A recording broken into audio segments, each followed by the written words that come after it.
Let's talk about the industrial-strength stupidity of rich people who treat cash like a bodily fluid they need to violently expel. This cursed dynasty set fire to 4 generations of wealth because their great-grandpa wanted to build a literal flying yacht. Not a metaphor. A real yacht with wings. As in, yes, Jenkins launched the Maritime Aerospace Division. We're making the Titanic airborne. Insane. God, yes. But predictable. Because right now, under the neon hellscape of Dubai's artificial archipelago shaped like Elon Musk's regrettable haircut, another oligarch is abandoning a $500 million Shark Tank submarine prototype just to chase the exact same lunacy. Not because it makes sense, not because we need airworthy cruise ships, but because the actual purpose of being rich is to commit war crimes against common sense. I diagnose terminal affluenza. Lesson 1 of Billionaire Thermodynamics. Money converts directly into absurdity. Take Howard Hughes in 1947 firing 1,300 engineers for 18 months to build a plane out of birchwood. The Spruce Goose. A $7 million flying casket designed to lift 2 things: Howard's fragile ego and this adorable delusion that wooden aircraft were the future. Spoiler, it flew 1 mile before getting grounded forever in a museum of hubris. Adjusted for inflation, that's $4 billion tossed into the idea that, sure, plywood could survive German AA guns. Now fast forward to 2024. We've got AI, fusion reactors, CRISPR, and what's the tech du jour for your modern oligarch? Grogu-themed private submarines. No joke, an actual Norwegian shipping heir just sank $180 million into a luxury sub, sheathed in Baby Yoda leather imported from Jim Henson's taxidermist. The stated mission: a 10-year expedition to prove mermaids aren't anti-Semitic. I swear to Darwin's rotting corpse I'm not making this up. And it gets worse, she funded this oceanic nightmare by selling ancestral timberlands in Finland that had been in her family since the Battle of Poltava. Half a millennium of shrewd investments razed to the ground so she could pilot a Nautilus straight into a defamation lawsuit from actual marine biologists. But wait, here's the viral twist. Her TikTok flex video shows the submarine accidentally fired into the hull of a Carnival cruise ship. 200 grand in damages she refuses to pay. Know why?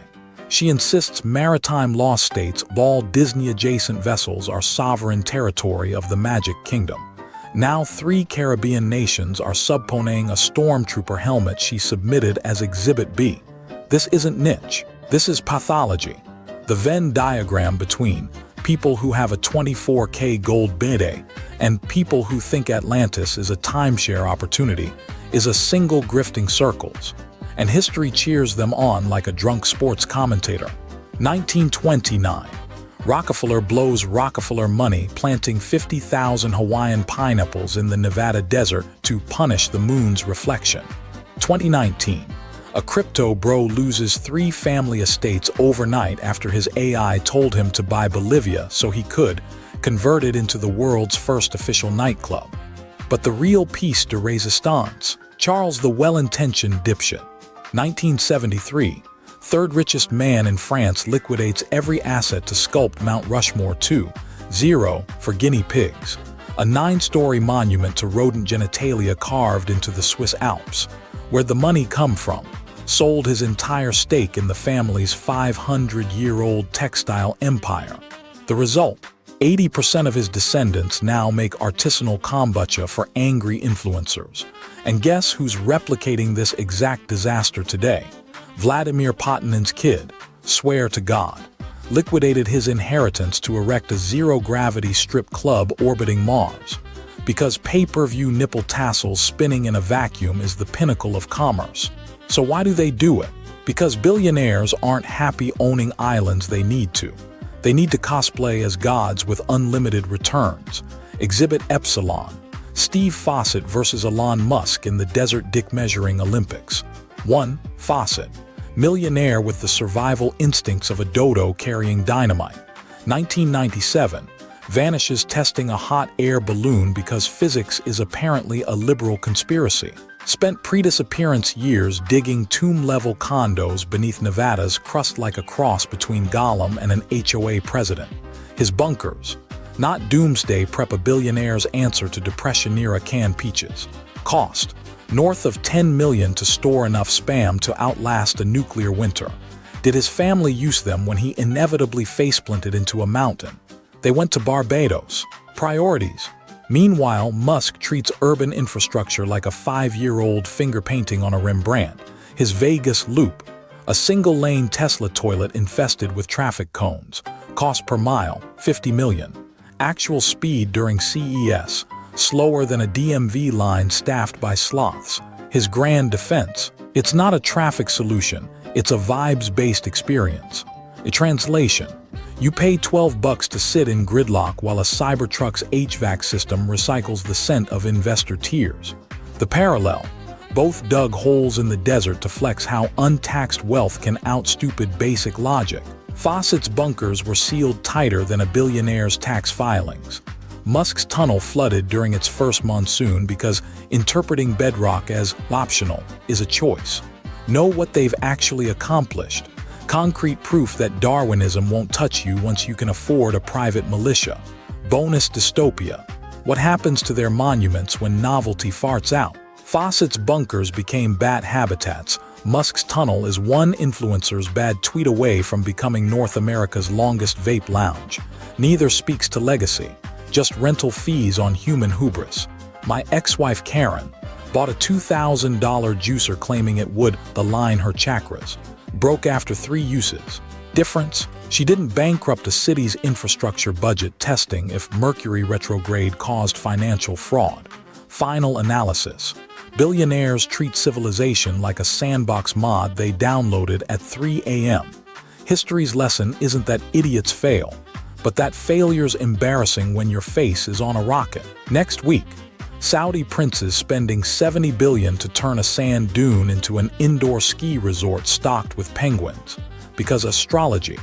John McAfee didn't build a militia compound, he designed a 5-star asylum where paranoia was the concierge service. This antivirus mogul treated Belize like his personal Grand Theft Auto save file, installing bulletproof SUVs. Armed guards with loyalty purchased like app subscriptions.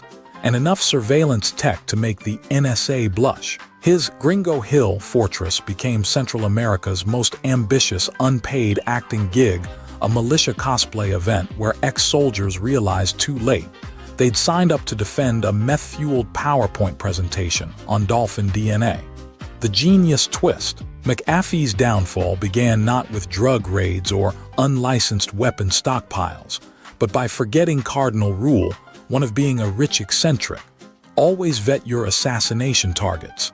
When neighbor Gregory Fall inconveniently died from lead-poisoning cranial variant after complaining about McAfee's pharmaceutical arts and crafts lab, authorities finally noticed the warlord in a V-neck situation. Belize PM called it diplomatic irritation. Translation: we will now crush you like a roach in a rice cooker. McAfee's response: a manic 48-hour YouTube apology tour filmed vertically inside a panic room wearing only underwear, and a cowboy hat claiming his compound was actually a wellness retreat for overworked cypherpunks.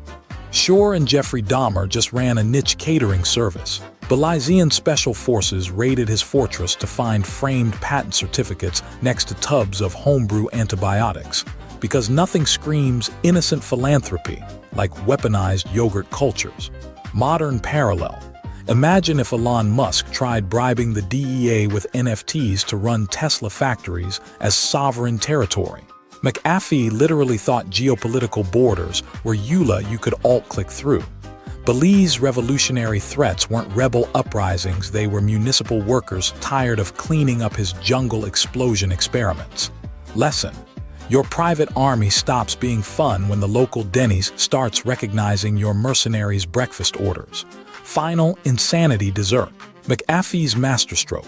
Fleeing into exile via a motorized kiddie pool with $40,000 duct taped to his thighs while ironically lacking antivirus for the real-world malware called Consequences.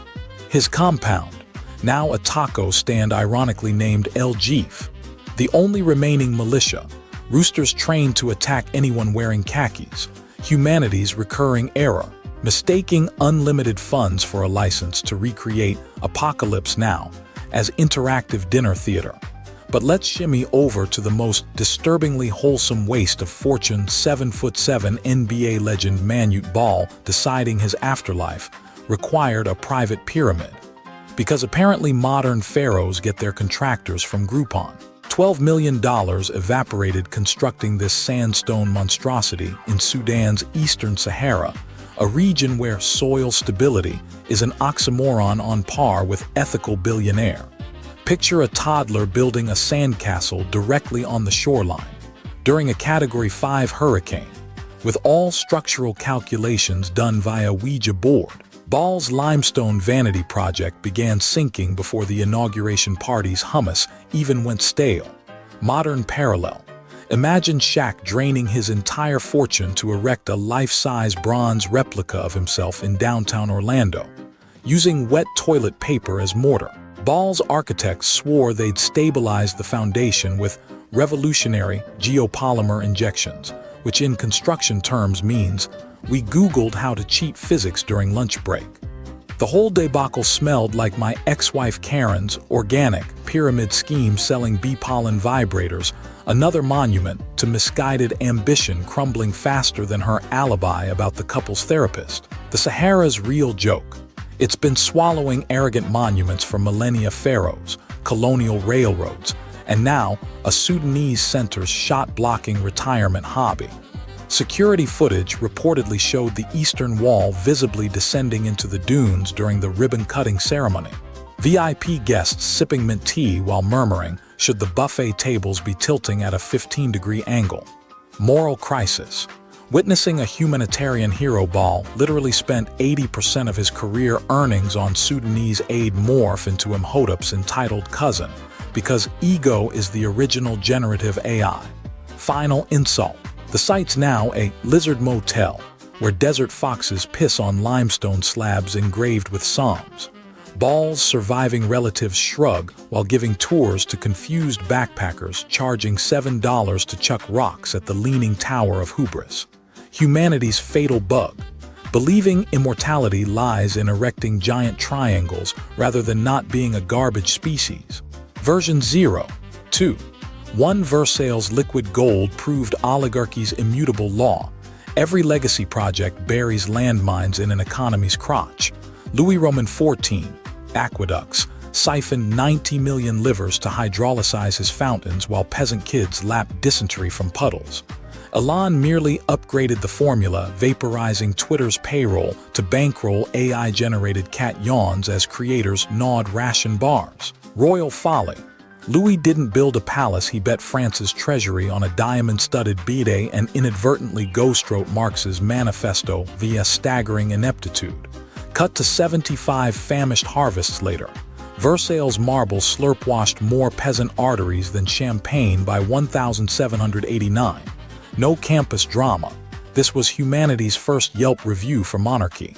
Deficient decapitation services. 5 stars. Would rain again. Antoinette's cake commentary wasn't even peak idiocy. Versailles retained 300 feather polishers for chandeliers during Charter's bread riots.